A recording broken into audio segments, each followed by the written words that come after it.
Again to my YouTube channel, The World of Viruses. Again, my name is Festus Adu, the professor of virology. Today, I'll be talking about viruses, a unique group of disease-causing agents.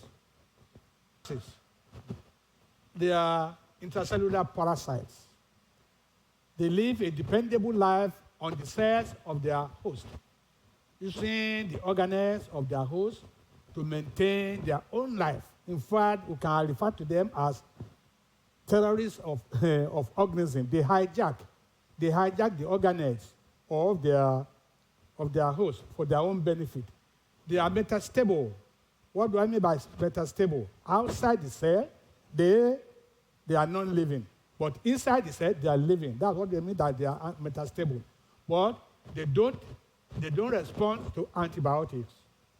They don't respond to antibiotics like other microorganisms like the prokaryotes and so on and so forth. They are intracellular parasites. I'm saying that again. Why are they unique? They are a unique group of microorganisms. Why? Why do they say they are too unique? They are too small to be seen with the naked eye. In fact, even too small to be seen by some microscope. Only some specialized microscope, like electron microscope, can detect them. They only grow in living cells. That's what makes them very, very unique. They cannot grow on dead cells. They grow on living cells because they possess only one group of nucleic acid. What are the health and evolutionary importance of viruses?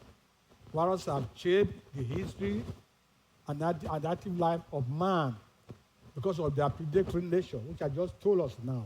They possess only one type of nucleic acid. They hijack the organelles of their host for their own benefit. That's why they are called intracellular parasites. All living organisms have their own viral parasites. They have their own viral parasites. There are human viruses, animal viruses, insect viruses, and even plant viruses. Even some other large microorganisms have their own viruses too, which are also referred to as macrophages. They infect, these macrophages are the viruses of bacteria, of other eukaryotes or prokaryotes. Where are they found? In fact, this is of great interest to us. Where are they found? They are ubiquitous. Viruses are found everywhere. They are found in the coldest part of the world, as well as also in the hottest part of the world. They adapt themselves to the environment. They are in the air you breathe. They are in the air you breathe every time.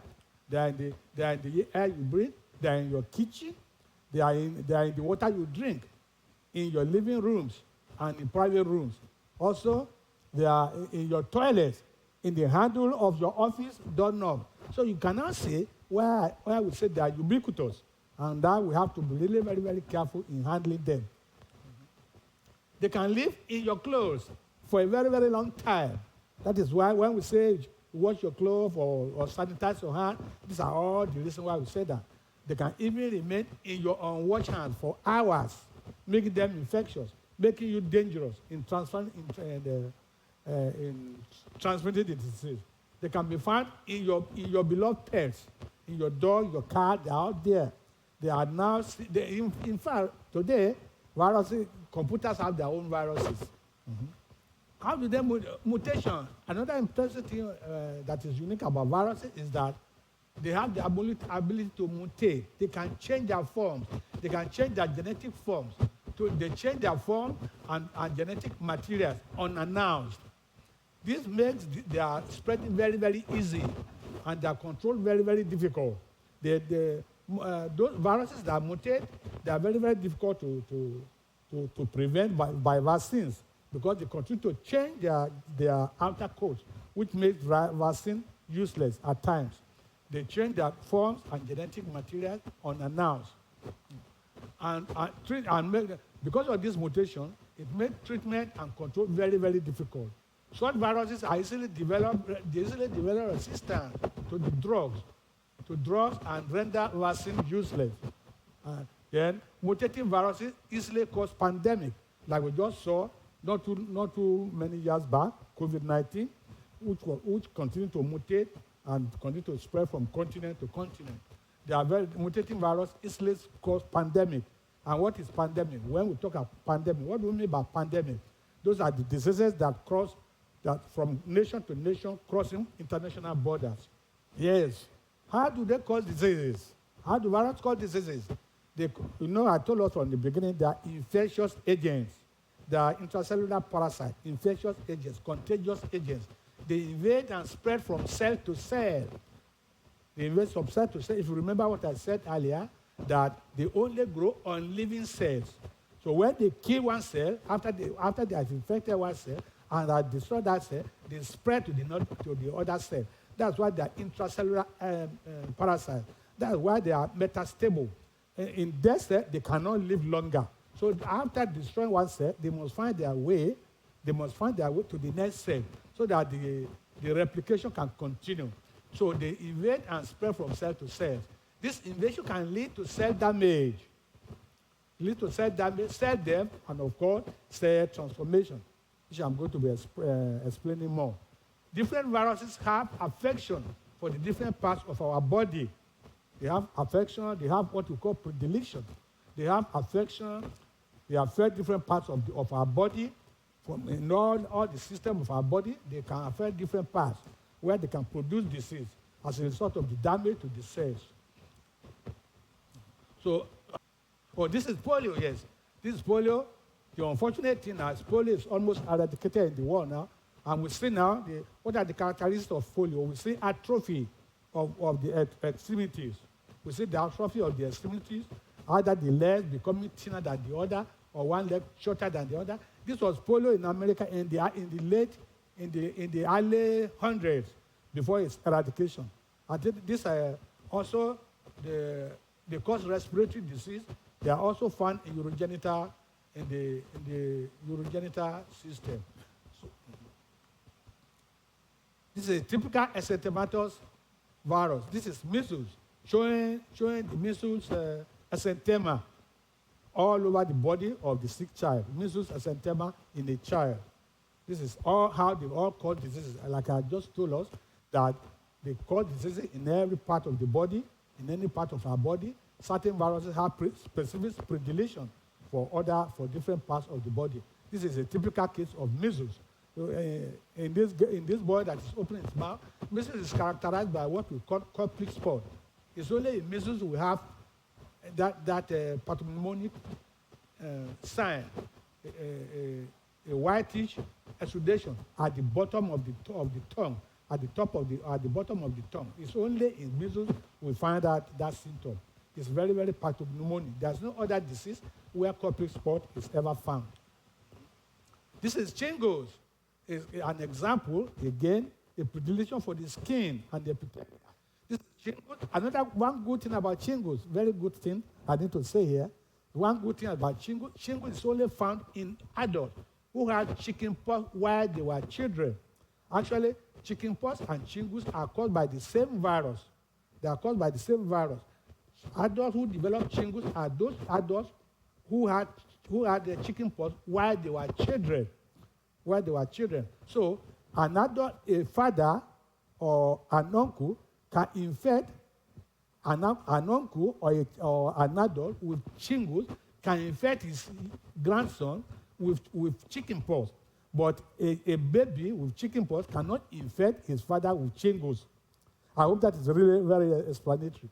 A father that is having a chingu can infect his son with chickenpox, but the baby cannot infect the father with chickenpox because the chickenpox, chingus is the recurrent form of chickenpox. I hope that is very well explanatory.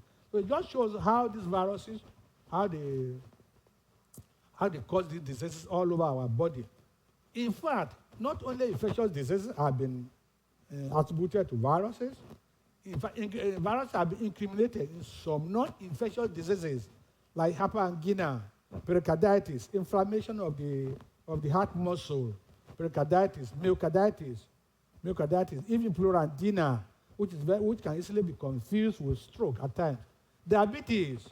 Viruses have been implicated in diabetes also, especially the Coxsackie group of viruses, and even asthma asthma. They have been implicated in asthma. These are non-infectious diseases that have been exacerbated by viruses. For example, for asthma, the rhinovirus, the common cold virus. The common cold virus can exacerbate asthma. So what again? Let's continue. How do they cause diseases? Some viruses cause very explosive diseases.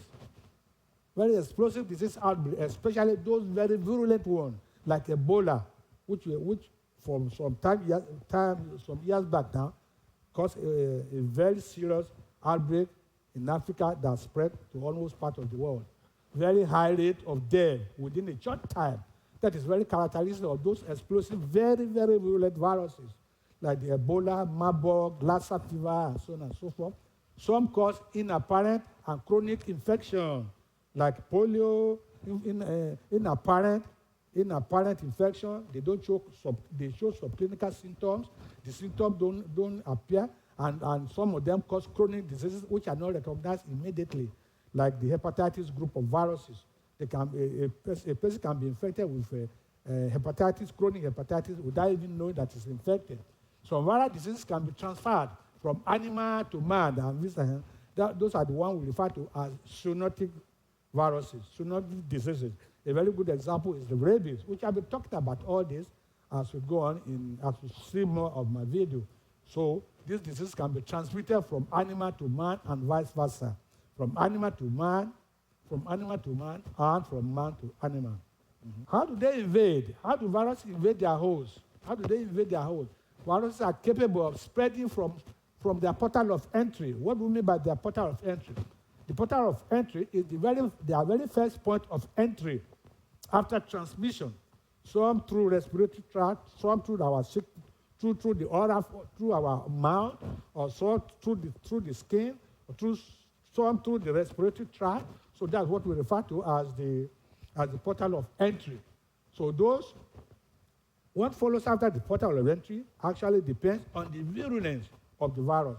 So those causing virulent viruses, they have the capability of spreading from their portal of entry, being carried by the blood to other parts of the body. In that case, we refer to those sicknesses, those diseases as systemic or generalized infection. But some remain localized. Like the influenza, the common cold. They don't go beyond, for some reasons. They don't go beyond their very point of entry. They remain there, but because of some chemicals, because of some reasons, they cannot. For example, like the pH in the body, the sweat, they cannot spread more beyond the portal of entry. Those diseases are easy to control. While spreading, they damage the cells. I told us that earlier. While spreading, they damage the cells, tissues, and organs, eventually leading to death, leading to clinical symptoms, and if it's not controlled, if not treated in time, it may lead to death. But not all viral diseases, of course, lead to death. Each virus, depending on the virulence, has a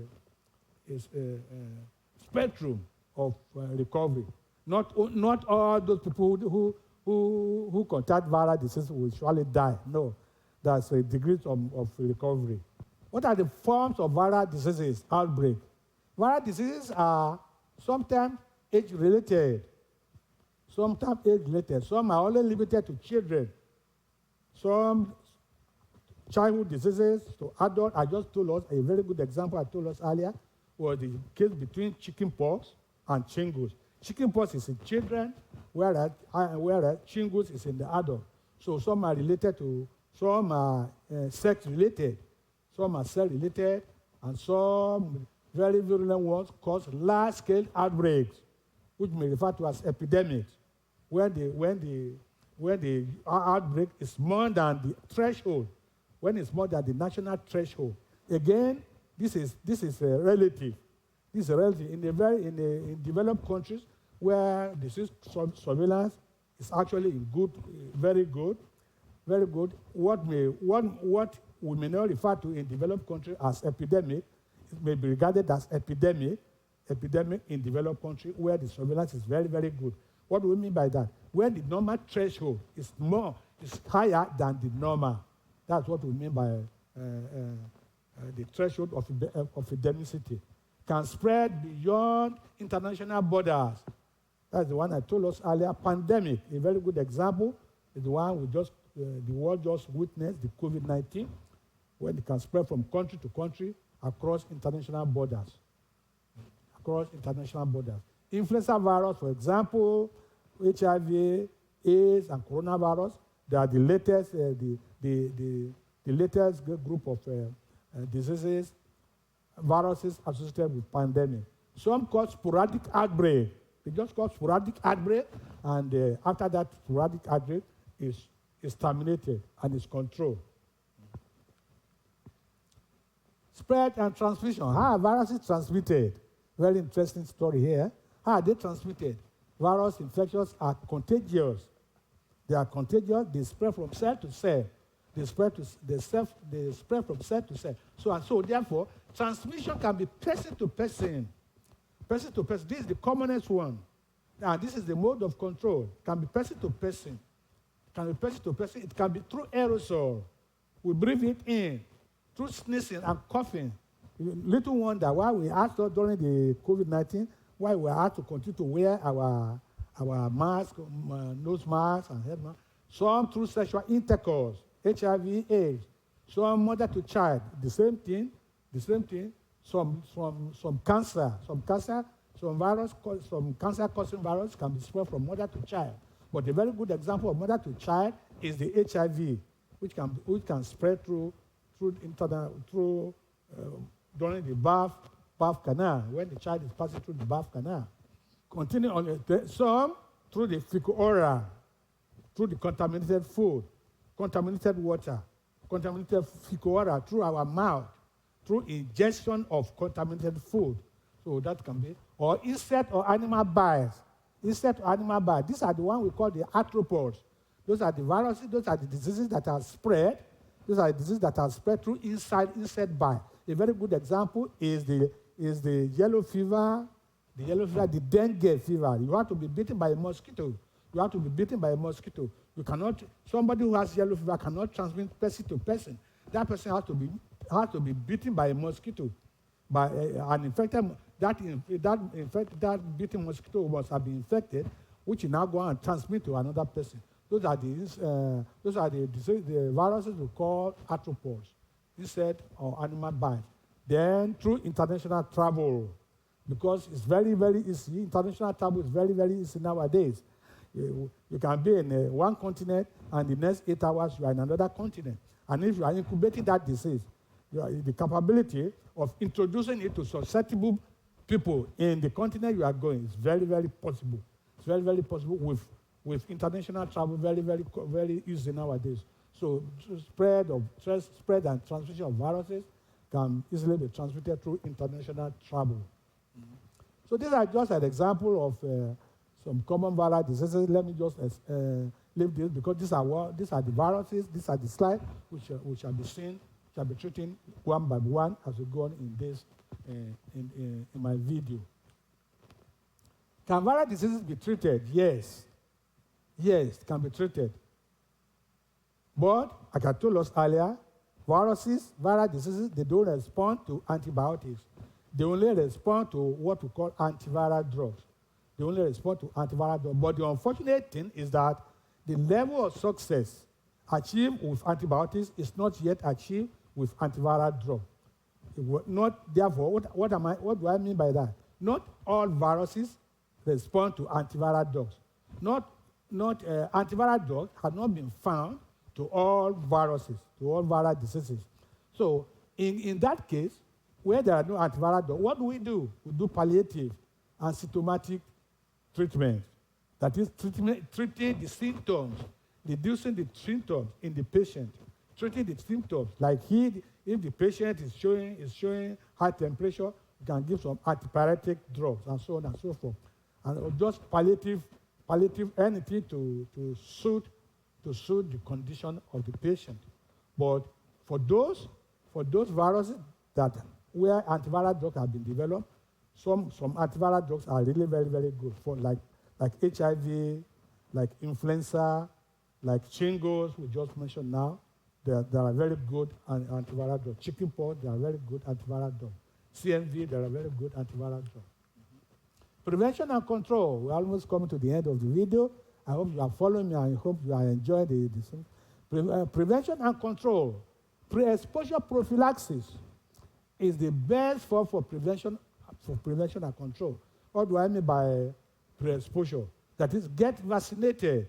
Get vaccinated. Nearly all viruses, all viral diseases have their vaccine. For the very few that don't have the vaccines, work is going on, research is going on. So pre-exposure prophylaxis. Prevention is better than cure. Prevention is better than cure. Pre-exposure prophylaxis is still the best method of prevention and control. And this prevention and control is divided into two. The non-specific methods of prevention and control, which is good sanitation. Good sanitation, prevention of good sanitation, good hygiene, limitation of exposure, and risk of exposure. Maintaining the 6 feet distance. All this we noticed, we saw during the COVID-19 pandemic, which the world is just recovering from now. So limitation of exposure. Once those who are sick should remain at home. They should not even go to work. That's what we mean by limitation of exposure. Limitation of exposure. The limitation of exposure and risk of exposure.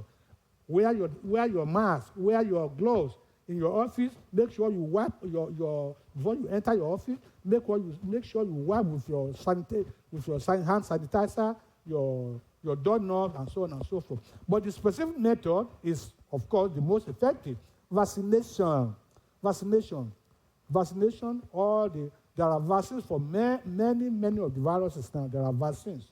Vaccines for many of the viral diseases, there are vaccines now. And for those for which the vaccines are not yet available, work is going on, especially those viruses that mutate, like I told us earlier, those viruses that easily change their outer coat, which continue to become resistant to vaccines. So work is going on that. Immune prophylaxis. In those cases where vaccine is not yet developed, immune prophylaxis. What do we mean by immune prophylaxis? This is antibody prophylaxis. Instead of using vaccine, we use antibody, but it's not as effective as the vaccine. Vaccines are antigens. Vaccine and antigen, where immune prophylaxis is actually the antibody. So, but both work very well to prevent the diseases. Thank you very much for. Well, this is the end of the video for today. Yeah, thank you very much. I hope you subscribe to my YouTube channel. Subscribe, share, and invite your friend to subscribe, like, and share. I'll be seeing you in the next slide. Thank you very much for your attention.